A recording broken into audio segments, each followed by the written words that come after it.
Bapak Pimpinan Daerah Muhammadiyah Kota Depok, Ustadz Ali Watadinata, dan yang saya hormati Ibu Pimpinan Daerah Muhammadiyah Kota Depok, Ibu Nur Hayati MPD, yang saya hormati narasumber kita pada malam hari ini, yaitu Ustadz Khalilur Rahman Al-Mahfani MA, dan yang saya hormati seluruh kepala sekolah, guru, dan bapak-bapak dan ibu-ibu yang tidak dapat saya sebutkan satu persatu. Sebelumnya, perkenalkan saya Linda Duyanti sebagai moderator kita pada malam hari ini. Marilah kita panjatkan puji syukur kehadirat Allah Subhanahu wa Ta'ala atas rahmat dan hidayahnya kepada kita semua sehingga kita dapat berkumpul di acara kajian tarjih pada malam hari ini.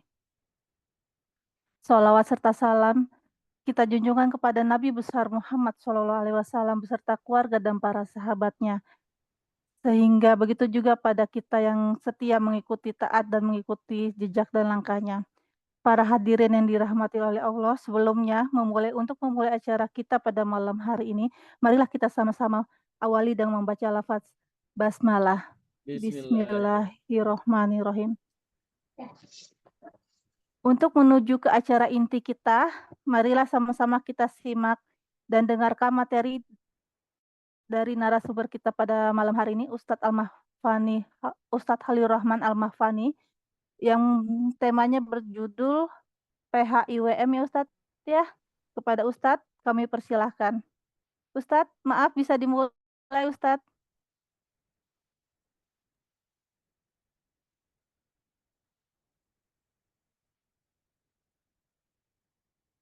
Assalamualaikum warahmatullahi wabarakatuh. Waalaikumsalam. Alhamdulillahirabbil alamin wal aqibatu lil muttaqin wala udwana illa 'alal zalimin wal kafirin. Asyhadu an la ilaha illallah wahdahu la syarika lahu wa asyhadu anna Muhammadan abduhu wa rasuluhu alladzi la nabiyya wa la rasula ba'dahu. Allahumma shalli wa sallim wa barik ala nabiyyina Muhammadin wa ala alihi wa ashabihi ajmain amma ba'd. Rabbi shrah li sadri wa yassir li amri wa hlul 'uqdatam min lisani yafqahu qawli. Rabbi zidni 'ilma warzuqni fahma.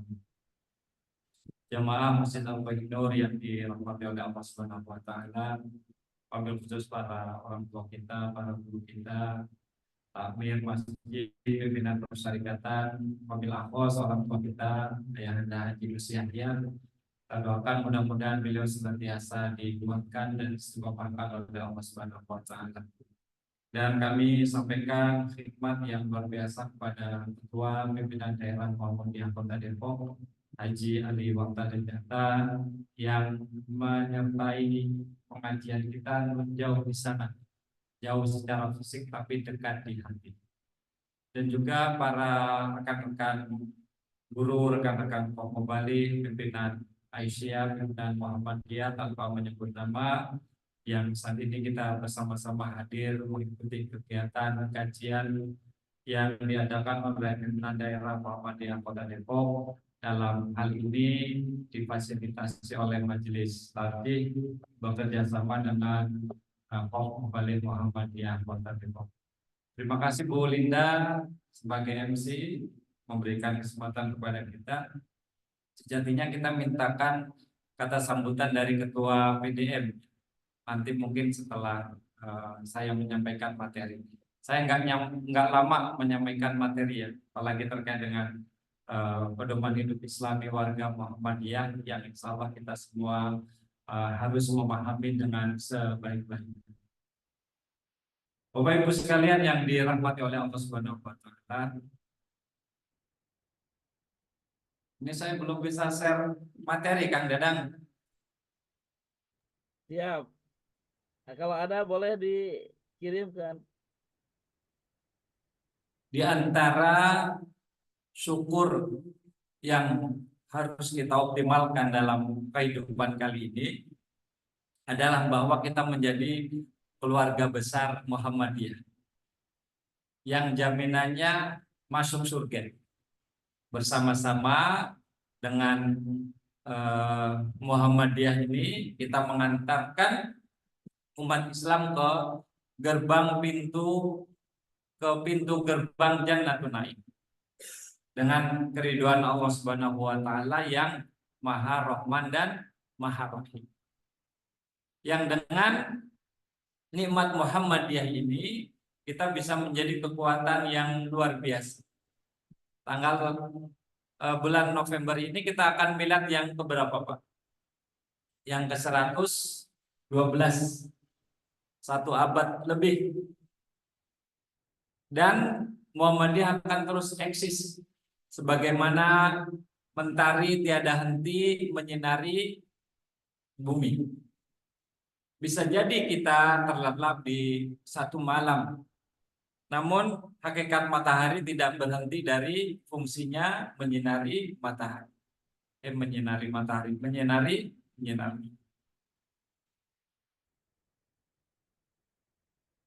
Nah, terkait dengan pedoman hidup Islami warga Muhammadiyah merupakan bagian dari konsepsi ideologi Muhammadiyah yang kita semua harus memahami dengan sebaik-baiknya. Kita akan dapati konsepsi ideologi Muhammadiyah yang betul-betul sistematis, yang betul-betul diramu dengan sedemikian rupa, yang menandakan betapa Muhammadiyah itu bukan pergerakan, bukan organisasi yang atau persyarikatan yang ecek-ecek, apalagi kaleng-kaleng. Beberapa konsepsi dan implementasi ideologi Muhammadiyah itu ada di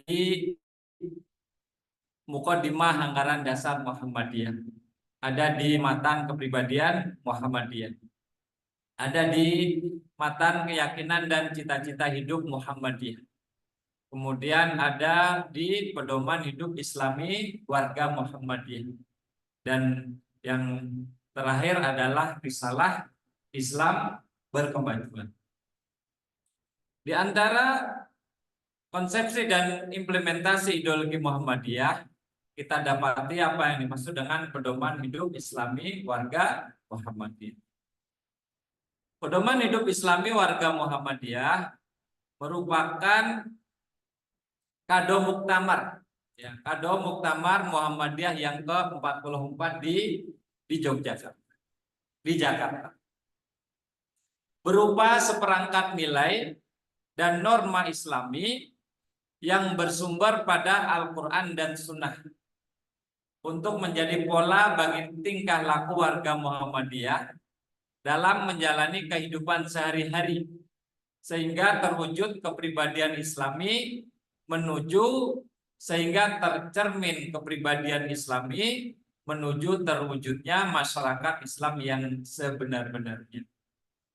Kita semua paham yang disebut dengan tujuan Muhammadiyah, disebut dalam Anggaran Dasar pasal 6 bab 3, bahwa apa tujuan kita bermuhammadiyah atau tujuan Muhammadiyah adalah menegakkan dan menjunjung tinggi agama Islam sehingga terwujud masyarakat Islam yang sebenar-benarnya. Itu tujuan utama Muhammadiyah, Pak. Dan kita bermuhammadiyah adalah bagian dari orang-orang yang berkewajiban untuk mewujudkan tujuan mulia tersebut, menegakkan dan menjunjung tinggi. Pertama, ditegakkan. Kenapa harus ditegakkan? Karena ajaran Islam saat ini terpuruk. Kita mendapati beberapa perilaku, mohon maaf, mereka yang mengaku beragama Islam tetapi tidak mencerminkan ajaran Islam. Maka kewajiban bagi kita adalah menegakkan. Apakah cukup dengan menegakkan? Tidak. Harus dijunjung setinggi-tingginya. Karena hakikat ajaran Islam adalah tinggi. Al-Islamu ya'lu wala yu'la alaihi. Ketika kita berusaha untuk terus menjunjung tinggi agama Islam, maka kita pun akan semakin mulia, sejalan dengan kemuliaan Islam. Dan ini diawali dari individu-individu yang tercermin darinya perilaku Islami, perilaku yang didasarkan pada nilai-nilai agama Islam. Karena norma utama itu yang bersumber dari agama Islam. Karena aturan yang utama adalah yang bersumber dari ajaran Islam. Bisa jadi kita mendapati norma, mendapati aturan, mendapati suatu ketentuan. Tapi karena tidak didasarkan atau bukan dasar utamanya adalah Al-Quran dan hadis, bisa saja kebenarannya tidak mutlak.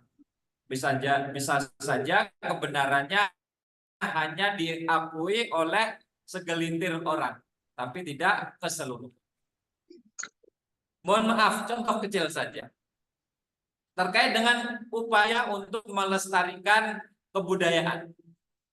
Maka diperkenankanlah perayaan-perayaan, padahal itu bertentangan dengan akidah. Kenapa? Karena ada muatan-muatan syirik, melarung hasil bumi misalkan. Tapi ini dilestarikan. Masyarakat Baduy yang kita tonton tadi videonya, kita dapati anak-anaknya tidak sekolah, anak-anaknya tidak ngaji, dan itu dibiarkan seperti itu. Negara tidak hadir.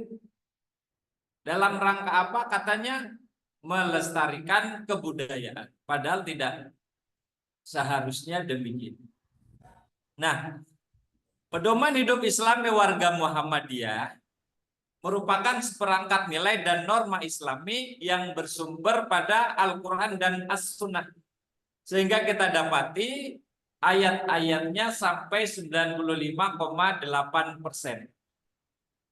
Kita mengkaji berapa kali Pak buku ini Pak? Baru sampai di halaman 9. Pak Yazid, halaman 9 dari 180 halaman. Banyak sekali.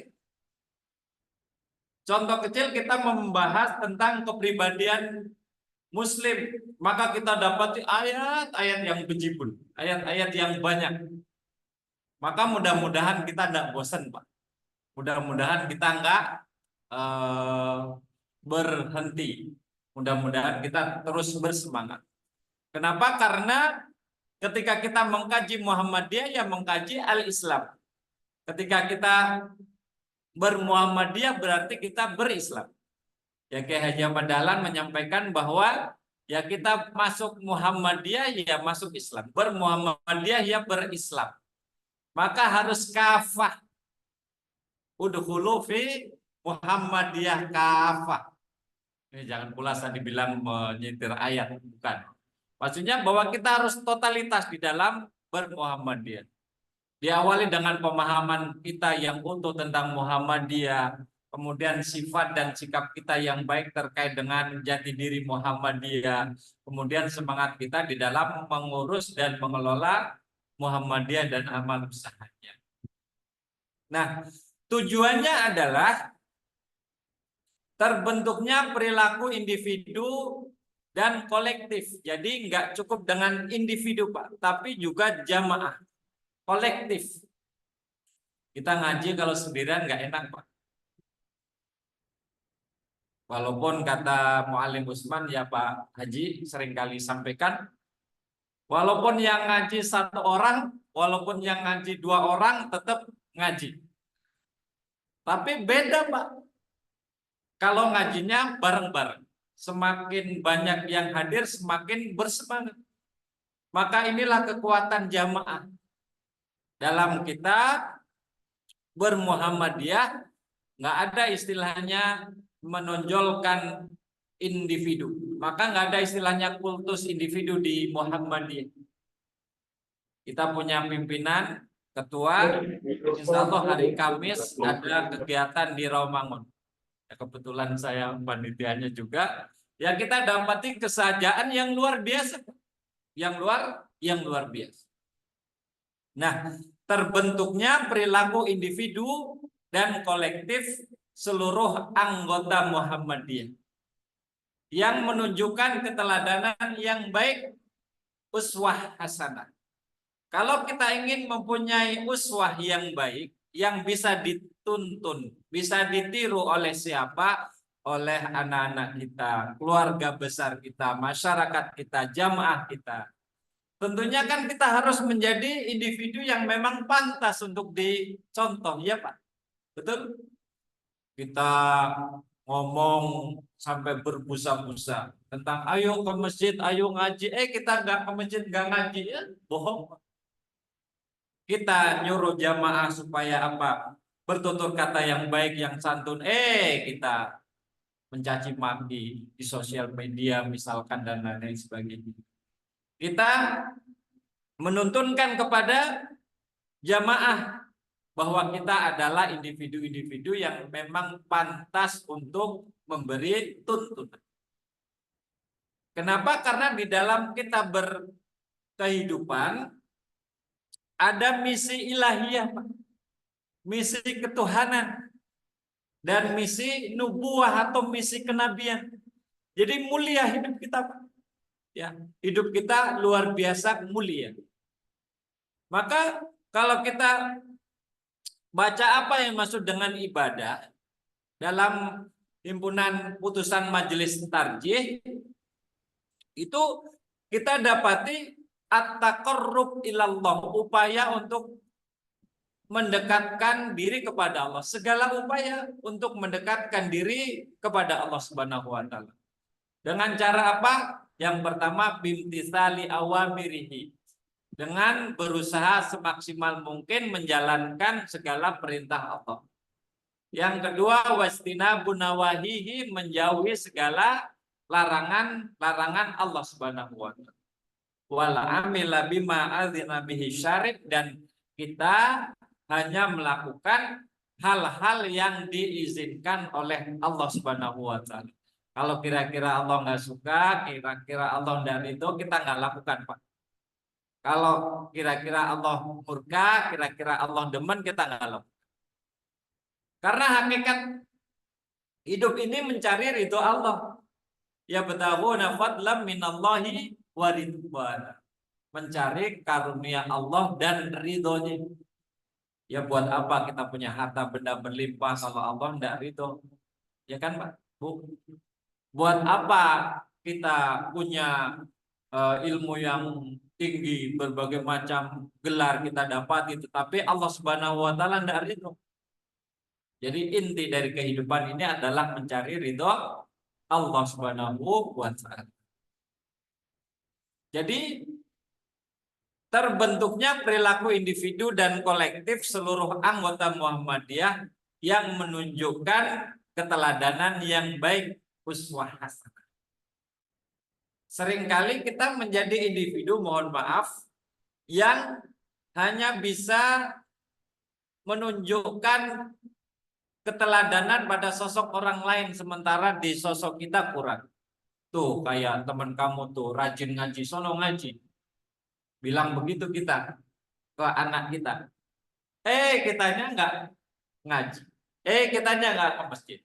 Pungkang-pungkang kaki di rumah. Nonton TV. Scroll TikTok dan lain-lain sebagainya. Jadi kita harus menjadi teladan yang utama. Menuju terwujudnya masyarakat Islam yang sebenar-benarnya. Jadi sekali lagi Bapak Ibu sekalian, bahwa yang kita lakukan itu mulia. Segala perilaku yang kita lakukan itu mulia. Kenapa tadi ada risalah ilahiyah, risalah ketuhanan. Ada misi kenabian yang kita jalankan, yakni menegakkan dan menjunjung tinggi agama Islam.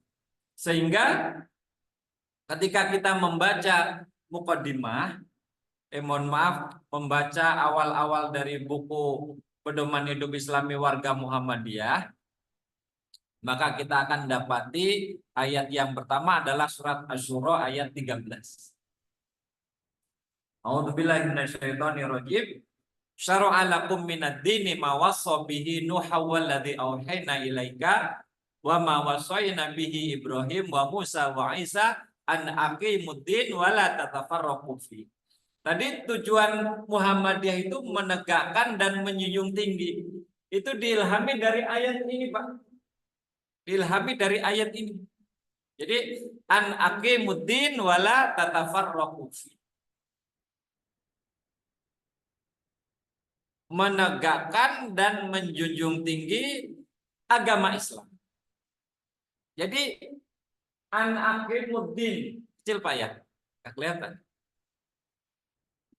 An aqimuddin, menegakkan agama Islam. Apakah cukup sampai di situ? Enggak. Wala tatafarraqu fi, tapi jangan pula bercerai-berai. Di Muhammadiyah kita dapati kultur kolektif kolegial dengan segala potensi yang dimiliki oleh masing-masing pimpinan, menjadikan dinamika persyarikatan yang luar biasa. An aqimuddin wala tatafarraqu, yakni menegakkan agama dan jangan bercerai-berai. Sehingga ketika kita dapati ayat-ayat yang beriringan dengan ayat Muhammadiyah sebelum 104, maka kita akan dapati ayat wa'tasimu bihablillahi jami'a wala tatafarraqu, bahwa kita harus berpegang teguh kepada tali agama Allah dan jangan sampai bercerai-berai. Baru di situ ada kata-kata ummah di ayat yang ke-104. Karena hakikat umat itu adalah kolektif, kebersamaan, bukan cerai-berai, tapi persatuan. Wal takum minkum ummatu yad'una ilal khair wa ya'muruna bil ma'rufi wa yanhauna 'anil, bahwa kewajiban bagi kita sebagai umat Muhammadiyah adalah menyeru kepada kebaikan, menyuruh kepada yang ma'ruf dan mencegah dari yang mungkar. Dan itu dimulai dari individu. Ibda binafsik, kata Nabi, dimulai dari diri kita. Sebelum kita menyuruh orang lain ngaji, ya kita ngaji dulu. Sebelum kita menyuruh orang lain bisa membaca Al-Quran, ya kita bisa terlebih dahulu. Kabura maqtana indallahi an taqulu ma la taf'alu. Maka kita semua adalah pelopor, Pak. Pelopor kebaikan. Sebelum nyuruh orang nyumbang, kita sudah nyumbang terlebih dahulu. Walaupun bisa jadi nilainya berbeda. Bisa jadi nilai yang kita sampaikan lebih sedikit. Tetapi intinya adalah kita memberi contoh. Bapak Ibu sekalian yang dirahmati oleh Allah Subhanahu wa taala, kembali ke ayat ini, bahwa misi ilahiyah, misi kenabian yang teramu dalam agama Islam, yakni menegakkan agama Islam dan tidak boleh bercerai-berai, ini menjadi wasiat yang Allah Subhanahu wa taala sudah syariatkan kepada siapa? Kepada Nabi Nuh. Kepada siapa pula? Kepada Nabi Ibrahim, Nabi Musa, dan Nabi Isa. Jadi bahasa kasarnya, Bapak Ibu sekalian, kita seiring sejalan bersama siapa? Dengan para nabi. Maka kata Allah Subhanahu wa taala, wa may yuti'illaha wa rasulahu fa ulaika ma'alladzina an'amallahu 'alaihim minan nabiyyin was-siddiqin wasyuhada was-sholihin. Jadi luar biasa mulia misi kita, Bapak Ibu sekalian. Ya. Misi tidak main-main. Misi kemuliaan bersama para nabi-nabi Allah Subhanahu wa taala. Nah, kemudian kita dapati pula surat An-Nisa ayat 125.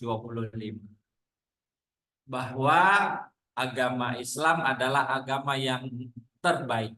Kita menjunjung ajaran agama yang terbaik. Wa man ahsanu dina mimman aslama wajhahu lillahi wa huwa muhsin wattaba'a millata Ibrahim hanifan. Wattakhadallahu Ibrahima khalila.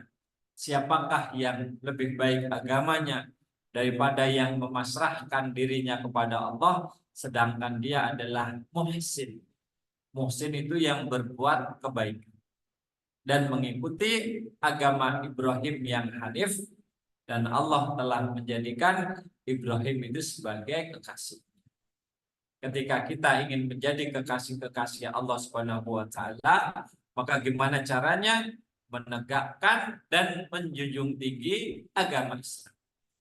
Jadi kita pasrahkan segalanya kepada ketentuan Allah dan berupaya sebaik-baiknya untuk merealisasikan kepasrahan kita kepada Allah dalam bentuk amal nyata di kehidupan sehari. Nah, Bapak sekalian yang dirahmati oleh Allah Subhanahu wa taala, saya putar-putar aja. Nah, sejarah perumusan pedoman hidup Islam warga Muhammadiyah tadi saya sampaikan merupakan kado Muktamar Muhammadiyah ke-44 di Jakarta. Dan pedoman hidup Islam warga Muhammadiyah adalah putusan penting untuk dijadikan pedoman atau acuan bagi perilaku dan tindakan warga Muhammadiyah dalam kehidupan sehari-hari. Dalam hal apa? Dalam bermuamalah. Dalam berhubungan horizontal, maksudnya hablum minannas. Berdasarkan nilai-nilai dan norma-norma agama Islam yang telah dituntunkan di dalam Al-Quran dan As-Sunnah Maqbulah. Jadi insya Allah buku ini tidak salah. Buku ini tidak mencantumkan hal-hal yang di luar ketentuan dari agama kita. Maka Bapak Ibu sekalian yang dirahmati oleh Allah Subhanahu wa taala, terkait dengan kerangka atau isi dari buku ini, yang pertama adalah pendahuluan, bagian umumnya. Kemudian yang kedua adalah pandangan Islam tentang kehidupan. Kemudian yang ketiga, kehidupan Islami warga Muhammadiyah.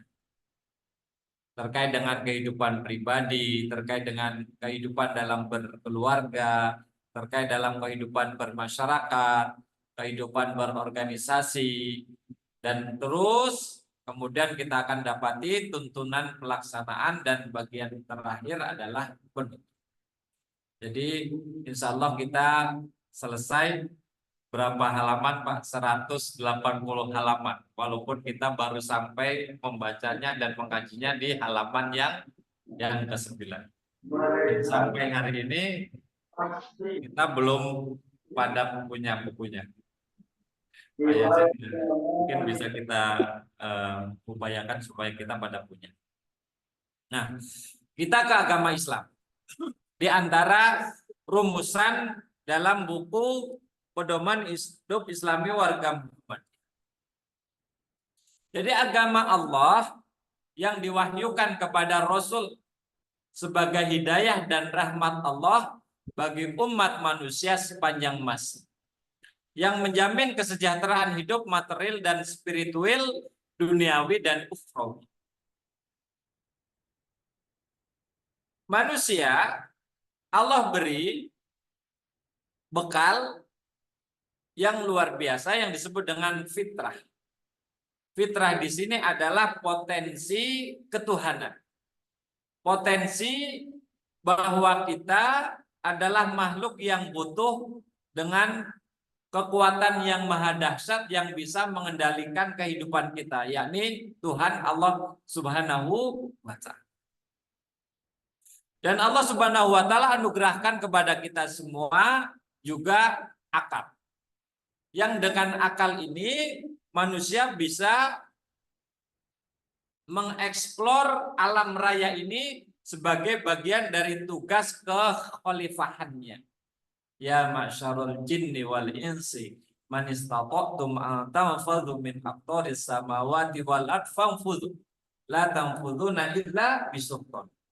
Bahwa kita diperintah untuk menjelajahi angkasa, menjelajahi alam raya ini. Dan itu hanya bisa dengan sultan. Sultan di sini adalah dengan teknologi. Dan ini tentunya dengan kecerdasan manusia di dalam berpikir. Bukankah ayat pertama turun perintahnya adalah ya mengeksplorasi akal pikiran kita dengan membaca. Selain itu, manusia juga dibekali dengan nafsu. Yang nafsu ini kata Nabi Yusuf, innan nafsa la ammaratum bisu. Seringkali menjerumuskan manusia ke dalam keterpurukan. Dengan adanya akal, manusia sejatinya bisa membedakan antara yang baik sama yang buruk. Korupsi menurut akal sehat baik atau buruk, Pak? Pasti buruk. Tapi kenapa dilakukan? Yang melakukannya bukan orang bodoh lagi. Orang pinter, Pak. Orang dengan berbagai macam gelar yang melekat di namanya. Ternyata akalnya belum bisa menjadikan dia mempunyai filter yang utama sehingga yang namanya korupsi itu tidak boleh dan tidak dia lakukan. Masih dia lakukan. Kenapa, Pak? Ya karena terkalahkan oleh hawa nafsunya. Dikalahkan oleh hawa nafsu. Beberapa undang-undang yang menjadi produk dewan kita. Kita dapati polemik yang tidak ringan. Yang tidak sedikit. Yang katanya menguntungkan segelintir orang lah. Yang katanya proyek ini itulah dan lain-lain sebagainya. Kenapa? Karena bisa jadi idealisme mereka di dalam berpikir yang sejatinya untuk kemaslahatan bangsa itu sedikit tergerus dengan apa atau oleh apa? Oleh kepentingan individu, kelompok maupun partai.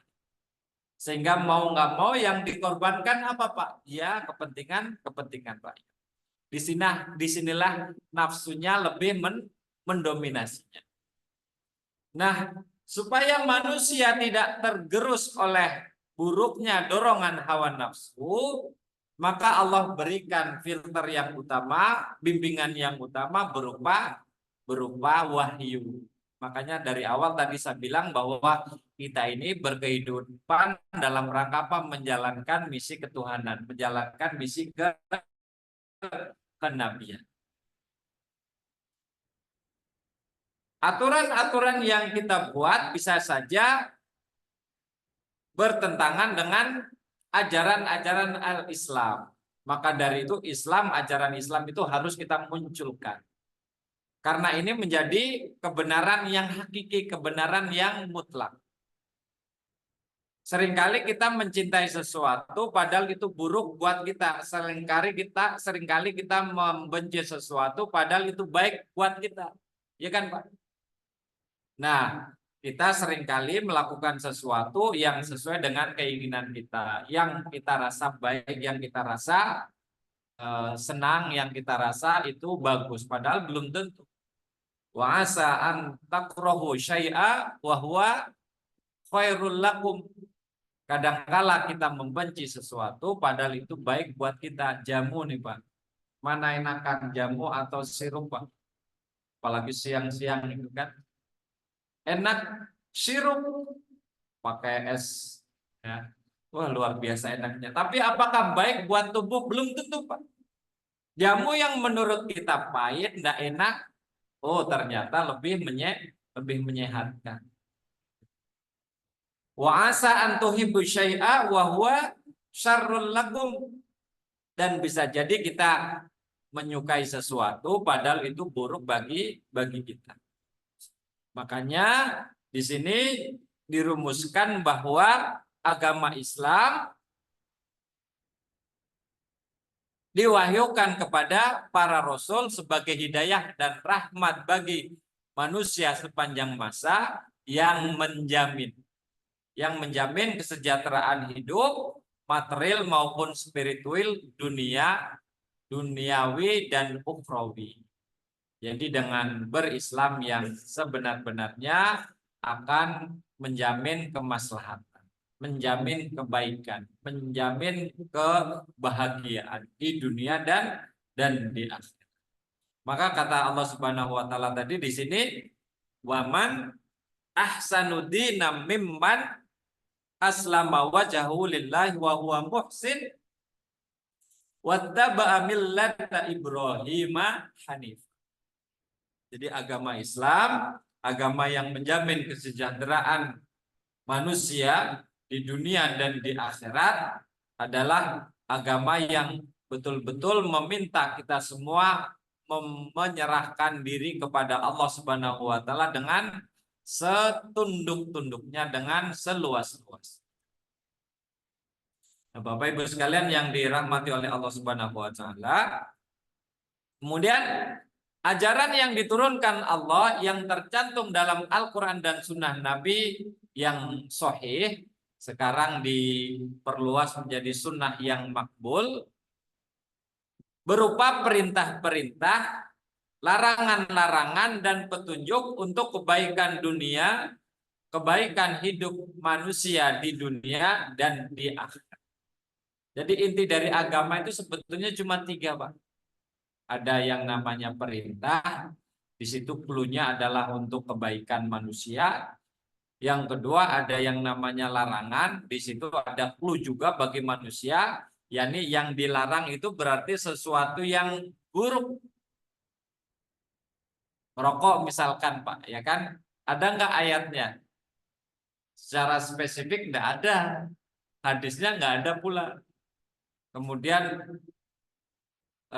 di apa namanya, yang ada di pikiran kita bagaimana? Ya tergantung persepsi kita. Kalau kita butuh rokok, ya kita anggap itu baik. Wah, pusing saya kalau nggak ngerokok. Saya nggak bisa memikir kalau nggak ngerokok. Buntu otak saya kalau nggak bisa ngerokok. Macam-macam, Pak. Cari dalil-dalil sendiri. Apalagi ada dalilnya itu. Kata orang yang rokok itu ada dalilnya nikmatul udun ba'da dahar. Nah, itu apa artinya itu? Enaknya ngerokok itu setelah makan. Kalau merokok itu sesuatu yang baik, kenapa enggak kita kasih itu anak-anak kita itu rokok, anak-anak kecil itu? Ya kan?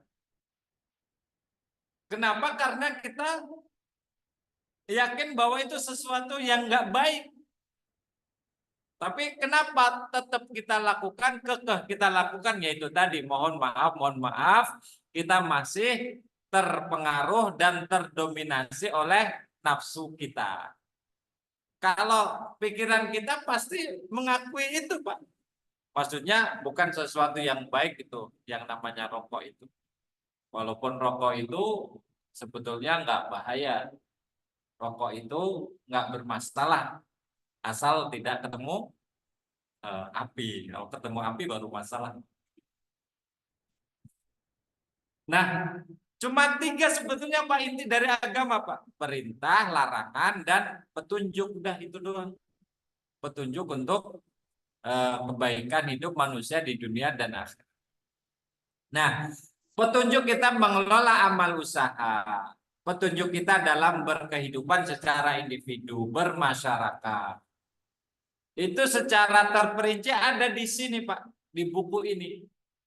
Jadi betul ketika kita bermuhammadiyah dengan sebaik-baiknya, ya kita berislam dengan setunduk-tunduknya. Nah, agama untuk penyerahan diri semata-mata kepada Allah, agama para nabi, agama yang sesuai dengan fitrah manusia, agama yang menjadi petunjuk bagi manusia, agama yang mengatur hubungan manusia dengan Tuhan, dan hubungan manusia dengan sesama agama yang lain, yang menjadi rahmat bagi seluruh alam, agama yang diridhoi Allah, agama yang sempurna. Nah itu betapa luar biasanya agama kita al-Islam. Maka sekali lagi kita bersyukur dengan nikmat Islam, bersyukur dengan nikmat Muhammadiyah. Kata Nabi, qad aflaha man aslama, sungguh beruntung mereka-mereka yang masuk Islam. Nah, Ibu Bapak sekalian yang dirahmati oleh Allah Subhanahu wa taala, kemudian Saya ingin tegaskan kembali bahwa pedoman hidup Islami warga Muhammadiyah merupakan implementasi dari ideologi Muhammadiyah. Implementasi dari ideologi Muhammadiyah. Maka dari itu, apa yang dimaksud dengan ideologi? Ajaran atau ilmu pengetahuan yang secara sistematis dan menyeluruh membahas mengenai gagasan-gagasan, cita-cita. Ini kenapa kita bermuhammadiyah itu kan dirumuskan. Apa cita-cita Muhammadiyah dirumuskan?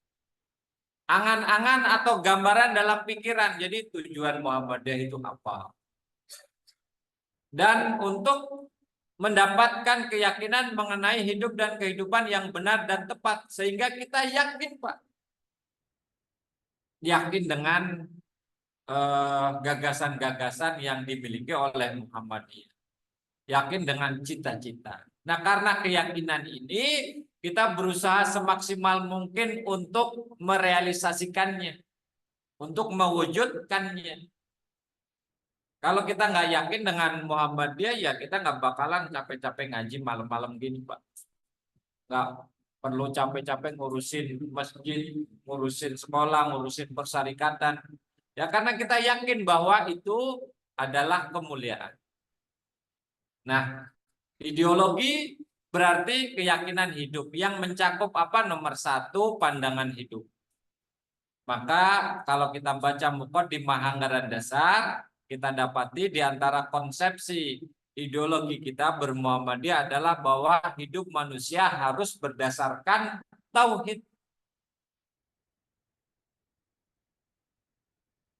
Jadi ada pandangan hidup, bukan dipandang menjadi hidup, ya memang pandangan hidup. Jadi kita dalam hidup punya pandangan. Kemudian tujuan hidup.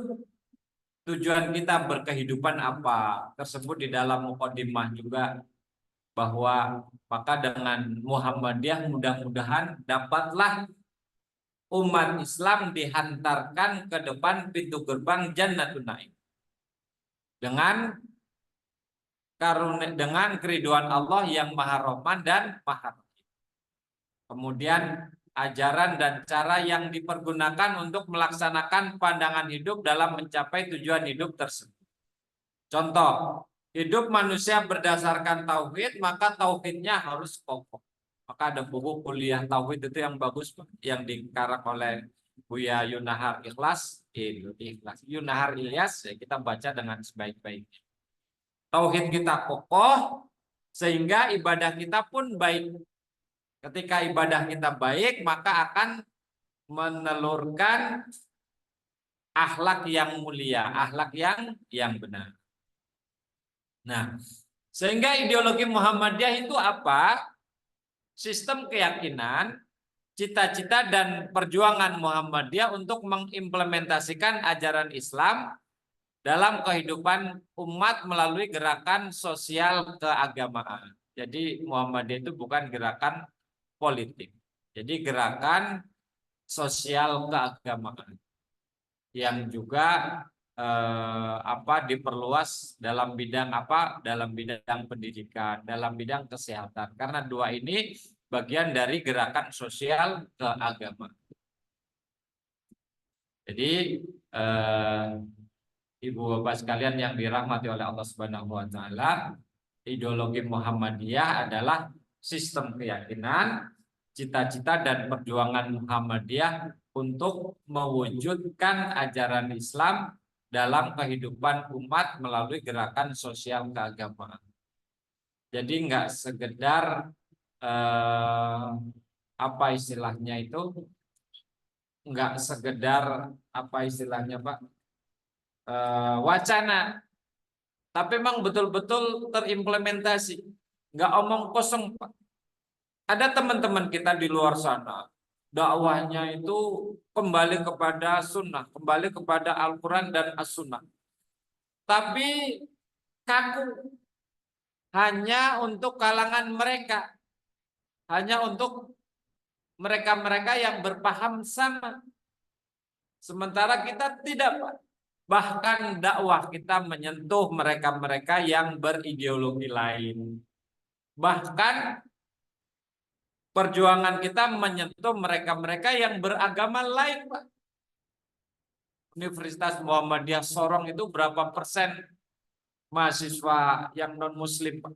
Itu sampai 60 bahkan 70 bahkan lebih, Pak, non-muslim itu. Dan Muhammadiyah hadir di situ. Kita mendirikan rumah sakit, kemudian apakah ketika ada orang yang datang untuk berobat ditanya dulu apa agamamu, apa ormasmu? Enggak, Pak. Bapak sakit masuk ke ICU, IGD, ke gawat darurat itu langsung ditangani, Pak. Bahkan sampai ditanya macam-macam, misalkan ini nanti BPJS atau bagaimana, enggak, Pak. Pokoknya dirawat terlebih dahulu. Jadi bahwa tujuan kita kenapa? Karena itu tadi mengimplementasikan ajaran Islam, yang Islam itu mewajibkan kita untuk saling tolong menolong.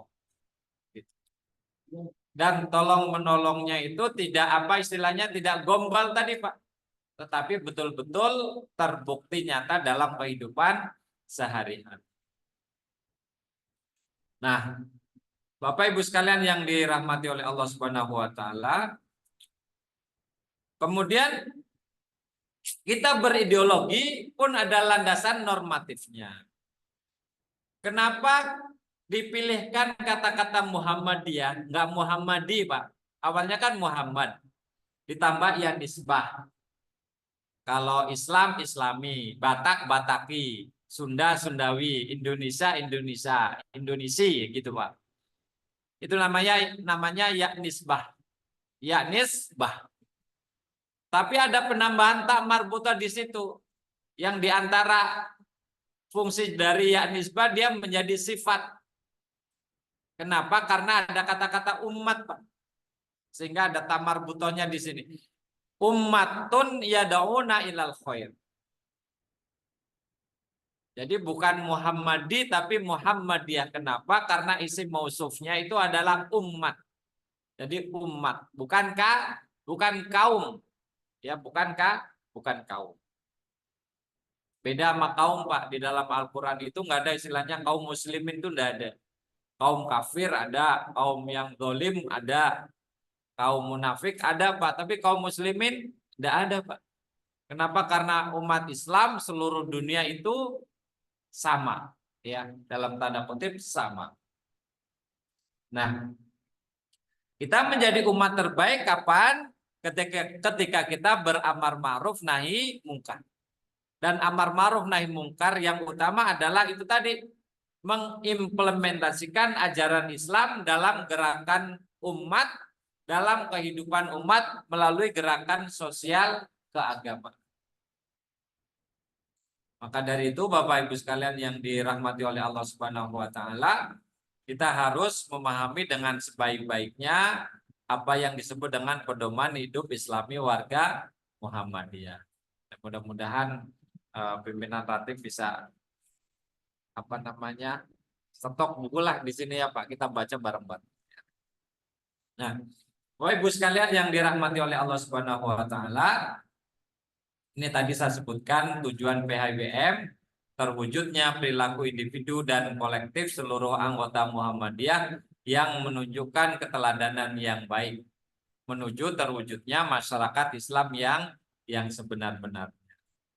Nah, ini sifatnya. Bagaimana sifat PHBM?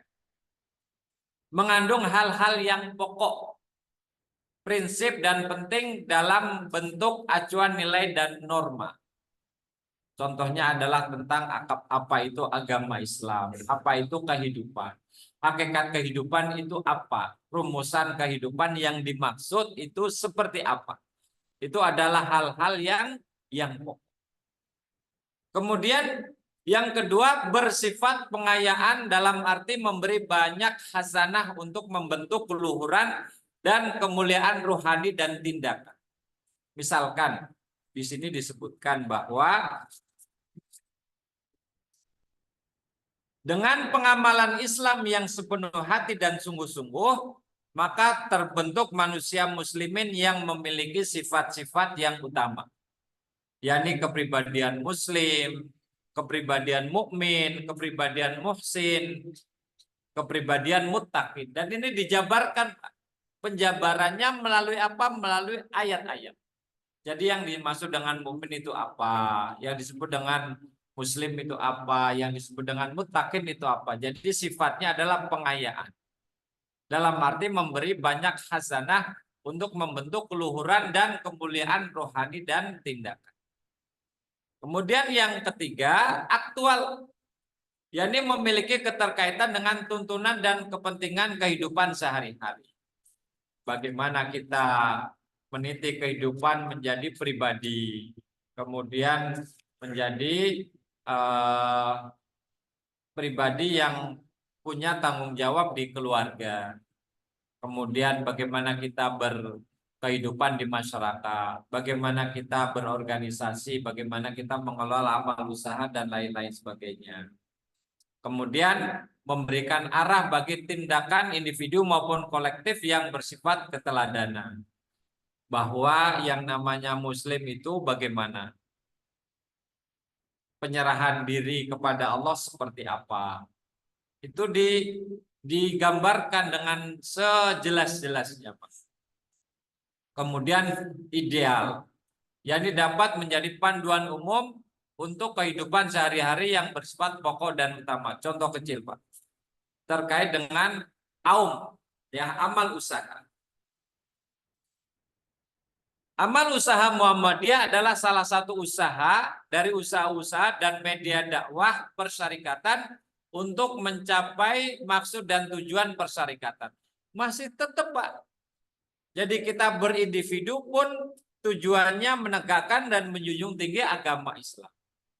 Kita mengelola amal usaha pun demikian, Pak, tujuannya, Pak. Kita mendirikan masjid, mendirikan sekolah, mendirikan rumah sakit dalam rangka apa? Menjunjung tinggi agama Islam, sehingga terwujud masyarakat Islam yang sebenar-benarnya. Oleh karenanya, semua bentuk kegiatan amal usaha Muhammadiyah harus mengarah kepada terlaksananya maksud dan tujuan persyarikatan. Dan seluruh pimpinan serta pengelola amal usaha berkewajiban untuk melaksanakan misi utama Muhammadiyah itu dengan sebaik-baiknya sebagai misi dakwah. Jadi sekali lagi kita berada pada circle yang mulia, Pak. Pada lingkaran yang mulia, lingkaran Muhammadiyah. Yang lingkaran ini semakin besar, lingkaran ini semakin kuat, yang tidak akan terputus, yang tidak akan mengecil. Tentunya diawali dari apa? Dari individu-individu yang bisa memberikan keteladanan. Harapannya dari individu-individu ini ketika bergabung menjadi jamaah kolektif, kolegial yang luar biasa kekuatannya.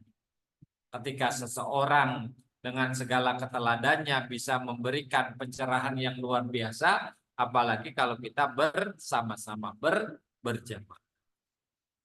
Bapak Ibu sekalian yang dirahmati oleh Allah Subhanahu wa taala, mungkin itu saja terkait dengan pedoman hidup Islami warga Muhammadiyah.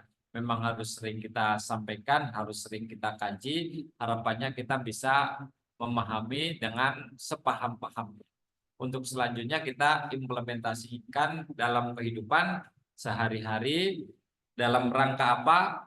Menegakkan dan menjunjung tinggi agama Islam sehingga terwujud masyarakat Islam yang sebenar-benarnya. Itu saja yang bisa saya sampaikan, Bapak Ibu sekalian. Mudah-mudahan manfaat, mudah-mudahan berkenan. Itu aja ya Bu Linda ya. Mudah-mudahan berkenan. Kali ada yang Ya, mau Ustadz. disampaikan, ditanyakan, dipersilakan. Masya Allah, jazakallah khairan kasiran Ustadz. Ilmunya sangat bermanfaat sekali untuk kita semua. Untuk selanjutnya kita buka forum tanya jawab ya Ustadz ya. Atau bagaimana nih Ustadz? Ya kalau ada yang tanya nggak apa-apa. Atau dari Boleh, silakan. jamaah Bapak Ibu ada yang mau disampaikan, ditanyakan. Iya, jika ada yang ingin bertanya, silakan kami tunggu. Ya Pak Haji.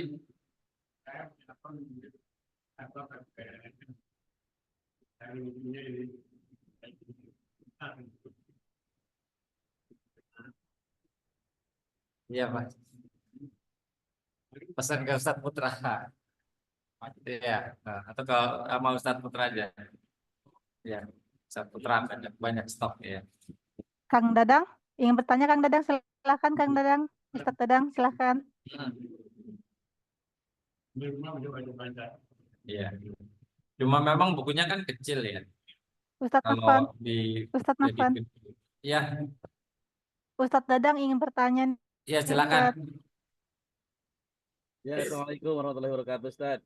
Waalaikumsalam. Ini sangat menarik sekali ya, beberapa kali ikut pengajian PHIWM ya. Namun yang menjadi pertanyaan Ya.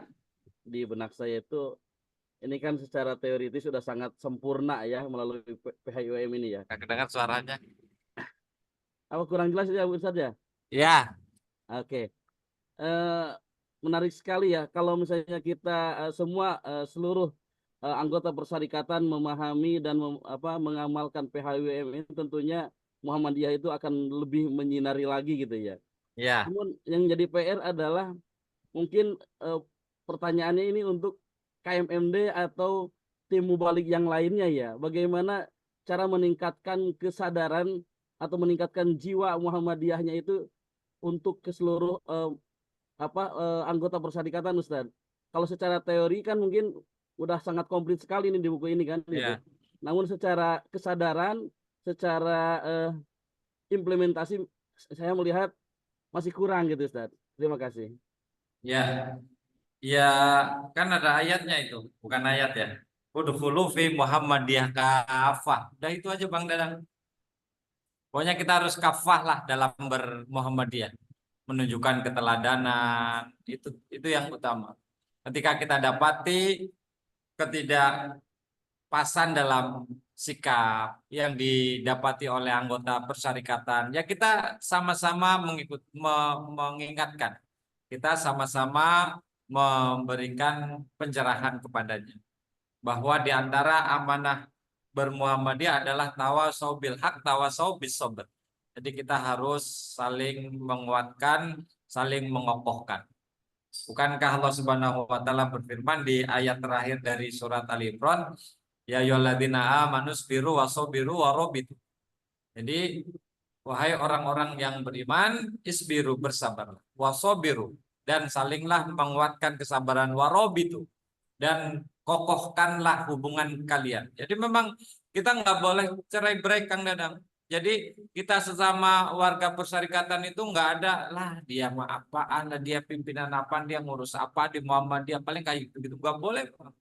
Jadi kalau siapapun yang sudah masuk Muhammadiyah walaupun mungkin baru di pintu gerbangnya, walaupun baru di halamannya, harus kita rangkul.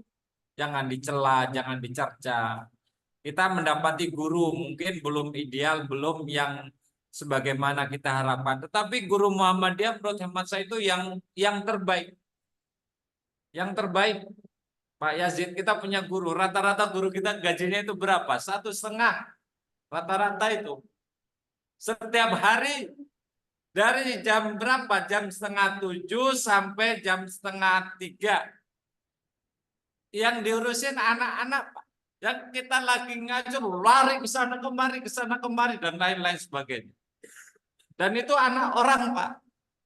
Kita nitip aja motor di stasiun, itu sehari berapa, Pak? 8.000 di Bojong, Pak. 8.000 kali berapa? Kali 30, 8 kali 30, 24. 240.000 sebulan.